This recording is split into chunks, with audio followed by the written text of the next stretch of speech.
Water in video games is one of those features that can instantly make a world feel alive. In our pixel art project, though, it's a double-edged sword. Reflections and movement add life, but they also introduce visual noise that can muddy the render and pull focus from where we want it. The challenge is building something that feels fluid and natural without breaking the clean, deliberate look of the art style. Today, we're building this water tech for our pixel art engine that finds that balance, handling depth, refraction, displacement, and reflections. Quick side note before we get started. Making these videos has been a real joy, and it's something I want to keep doing. I've set up a Patreon to help support the channel. I completely understand if it's not for you, no pressure at all. But if you do want to chip in, you'll get access to more in-depth write-ups, some behind-the-scenes stuff, and the Patreon Discord where you can chat and throw questions my way. I'd love to build a community of people here, just as passionate about indie games. Link is in the description. Thank you. In most cases, using an off-the-shelf water solution is correct for indie game projects.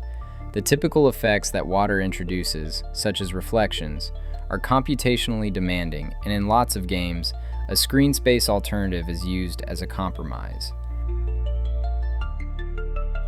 The first thing to note is that the water solution we want to build here is planar as opposed to volumetric. Whilst building something three-dimensional and interactive is exciting, it should really be reserved for games that mechanically demand the need to interact with water in this way.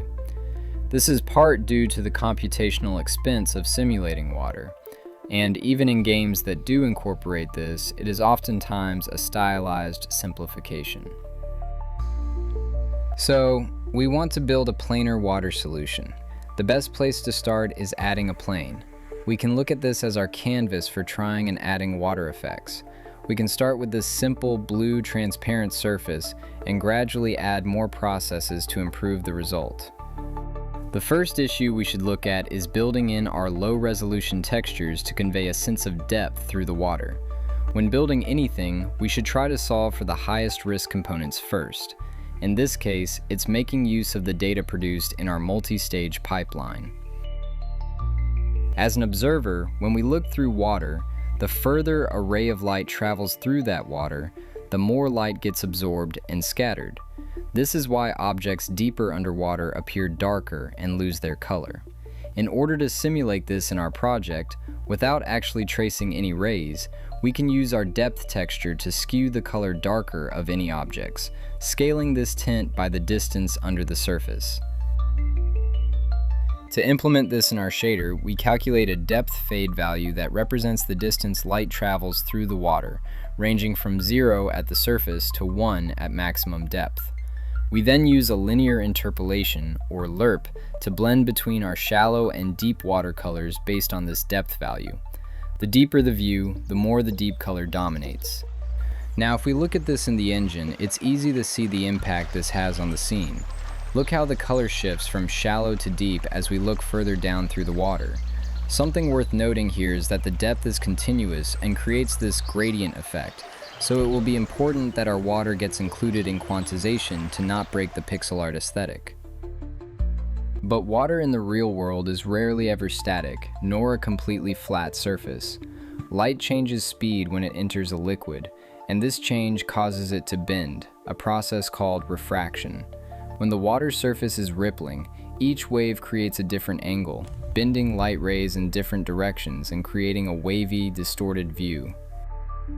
We could physically simulate these ripples with complex dynamic geometry, but that's expensive and perhaps unnecessary, especially if the effect would be lost when scaled down to a low resolution.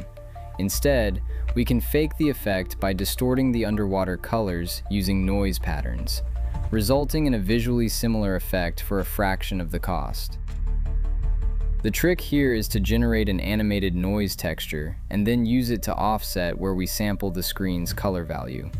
Notice how we multiply by the depth fade, which means objects right at the water's surface barely distort, while deeper objects get a more extreme wavy effect.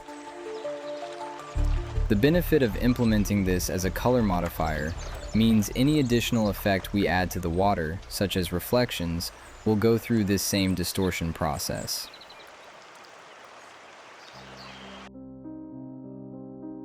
Looking at these beach waves, it feels there are two clear things that are still missing. Motion is a key part of water, and it's one of the biggest indicators to a viewer that it's a liquid. There's also a danger in that planar water can feel out of place when left static, especially when placed in a scene with other dynamic elements such as wind. Secondly, the color variation in water is typically very rich. Subsurface scattering creates a layered finish to the ocean, a combination of both greens and blues. Sea foam creates white highlights, which can present warm when caught by the sunlight. Looking at our current stage, we're not yet capturing that complexity. Whilst we previously ruled out the use of geometry distortion on a micro level due to performance, on a macro level, we can subdivide and animate our water at a much coarser resolution. And if done in the vertex shader, this can be done with a very low performance hit. We calculate two perpendicular sine waves and multiply them together. The first wave is our standard displacement based on time, speed, and direction. The second uses the same parameters but rotated by 90 degrees around the y-axis. When we multiply these waves, the displacement creates an ebb and flow type motion, a sort of call and response, which looks like a good balance between stylized and realistic waves.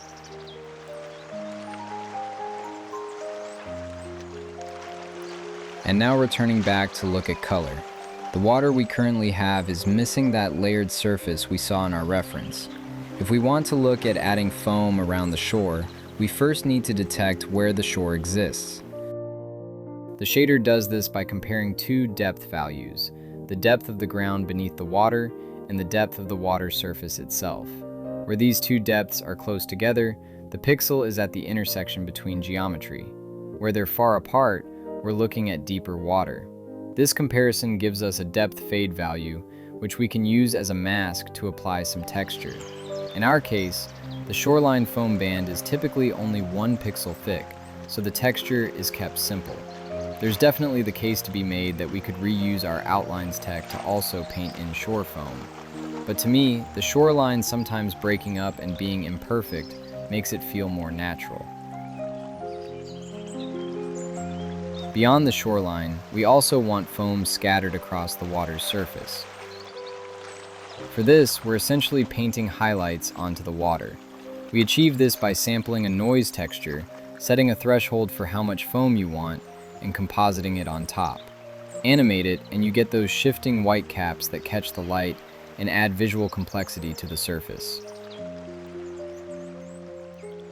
So now we have this stack of layers: scene color at the base, watercolor gradients, shore foam, scrolling detail textures, and procedural surface foam on top.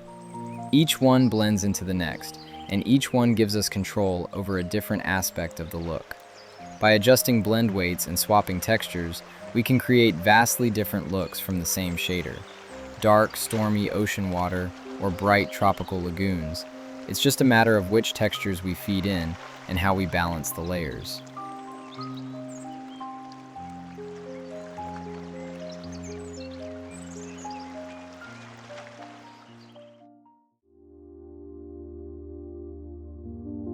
Reflections are difficult to get right. Real water doesn't simply mirror the world, it distorts it, blends with what's beneath the surface, and changes depending on the viewing angle. In our case, we're layering that behavior on top of a pixel art rendering pipeline, which brings its own set of challenges. Post-process outlines, limited color palettes, and strict resolution constraints. Making reflections work inside that system without breaking the aesthetic becomes a puzzle in its own right. So how do we tackle reflections? There are several well-known approaches. Screen space reflections are cheap, but they're limited to what's currently on screen. Cube maps are useful for general environment lighting, but they tend to produce a blurred, approximate version of the world. Ray tracing can deliver extremely accurate results, but it comes at a high performance cost. For our use case, the technique we're going with is planar reflections. To get this working, we start by adding an additional camera to the scene. This camera is responsible for capturing the objects that appear in the reflection. It's important to note that this camera uses a separate, lightweight render pipeline for performance reasons. The output from this pass is generated before the main scene is rendered, allowing it to be composited in cleanly without disrupting the rest of the pipeline. To make planar reflections work, we need to do one simple thing: treat the water surface as a mathematical mirror. Any flat surface can be represented by a plane equation of the form. In this equation, the constants a, b, and c come directly from the plane's normal vector, basically the direction the surface is facing. And since we know both a point on the surface and its facing direction, we can solve for d, which gives us the complete plane equation for our water in world space. Once the plane is defined, we can construct a reflection matrix. This matrix takes any position in world space and mirrors it across the plane. And instead of reflecting every object individually, we apply this matrix to a second camera. That reflection camera ends up as a twin of the main camera. It sees the same world with the same framing, just mirrored through the water surface. When we render from that camera, what we get is a perfect planar reflection pass. To keep everything aligned, we update this reflection camera every time the main camera moves. In code, we hook into a callback, copy the main camera transform, apply the reflection matrix, and push the result onto the secondary camera so the two stay locked together frame by frame. The final thing to do is project this reflection render texture across the plane. In the shader, we sample it using our screen position and blend it with our watercolor based on the viewing angle. There are a few additional techniques used here, such as oblique projection, to make sure objects in the water line up with their real-world counterparts. But the core idea is simple: applying an additional texture in the same way we have for the previous layers.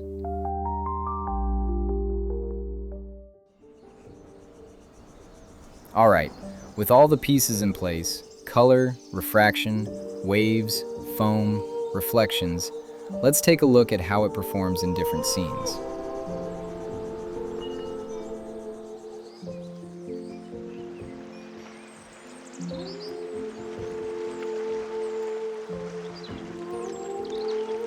Overall, I'm pretty happy with how the water turned out. The worry always with this project is if the end result perhaps pushes the definition of pixel art a little too far. It definitely is stylized, and like I said in the last episode, we're trying to approach this 3D pixel art concept with our own unique voice. Some things I'd like to take another look at if we were to revisit and build on this water would be how it ties into gameplay systems, perhaps buoyancy or physics interactions. So let me know in the comments if you'd be interested in seeing a follow-up episode on water. As always, if you did make it this far in the video and you enjoyed the content, I'd greatly appreciate a like and subscribe. It really does help grow the channel. I hope to see you in the next one. Thanks for watching.